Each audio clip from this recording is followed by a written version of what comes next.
সন্মানীয় কৰ্মচাৰী আৰু পেঞ্চনাৰসকল জনাইছোঁ এটা গুৰুত্বপূৰ্ণ ভাল খবৰ যে কৰ্মচাৰীসকলৰ যি ডিএ বা ডিয়াৰনেছ এলাউন্স বা মৰকীয়া বানচ বা ডিয়াৰনেছ ৰিলিফ যিটো জানুৱাৰী মাহৰ পৰা বৃদ্ধি পাইছিলে 2%, সেইটো যিহেতু এতিয়া অসম চৰকাৰে দিয়া নাই, সেইটো অনতিপলমে দিব।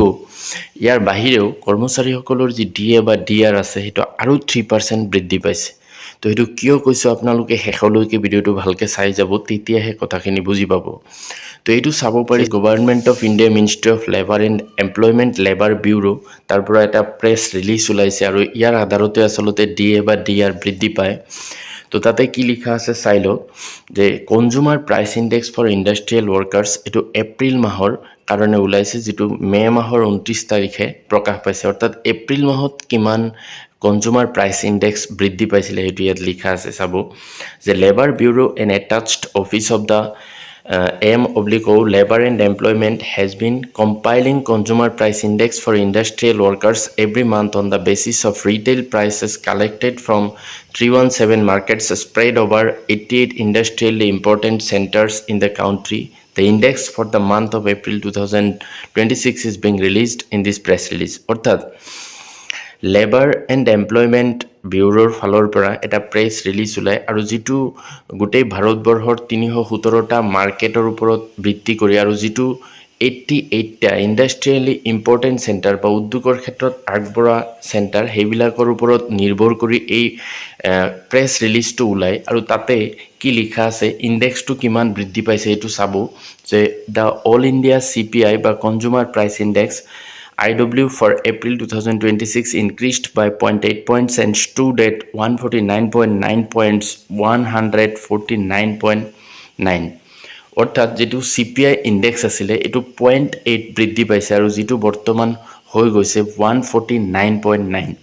এইটো চাব পাৰিছে year on year inflation for the month of April 2026 stood at 4.46% as compared to 2.94% in April 2025. অৰ্থাৎ এইটো যোৱা বছৰৰ এপ্ৰিল মাহৰ তুলনাত বৰ্তমান হৈ গৈছে 4.46% ইনফ্লেশ্যন ৰেট যেটো।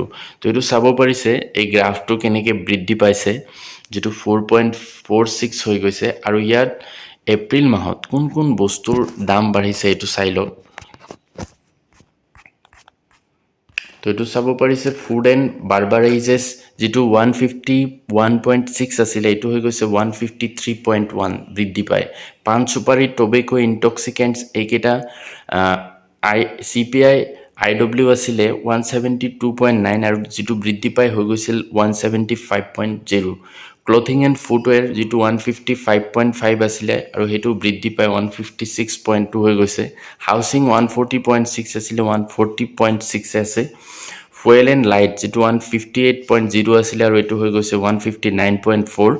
মিছচেলেনাছ 146.4 আছিলে যেটো 146.7 হৈ গৈছে। এনেকৈ বৃদ্ধি পাই 0.8 বৃদ্ধি পাইছে আৰু 149.9 হৈ গৈছে CPI IW ইণ্ডেক্স।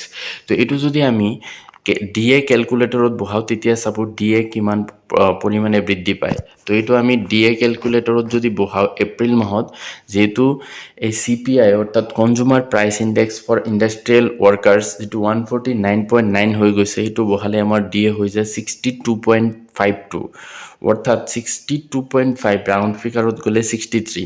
কিন্তু মে' মাহত যিহেতু আৰু বৃদ্ধি পাইছে গতিকে ডিএৰ যেটো পাৰ্চেণ্টেজ 62.52 আছে এইটো হয়তো আৰু বেছিও বৃদ্ধি পাব পাৰে, 3 বা 4% হ'ব পাৰে। বস্তু বাহিনীৰ দাম বৃদ্ধিৰ লগত এইটো জড়িত হৈ থাকে। অৰ্থাৎ কৰ্মচাৰীসকলে এই ডিএটো আচলতে জুলাই মাহৰ পৰা যেটো ডিএ মানে কাৰ্যকৰী হ'ব তাতে পাবলৈ সক্ষম হ'ব।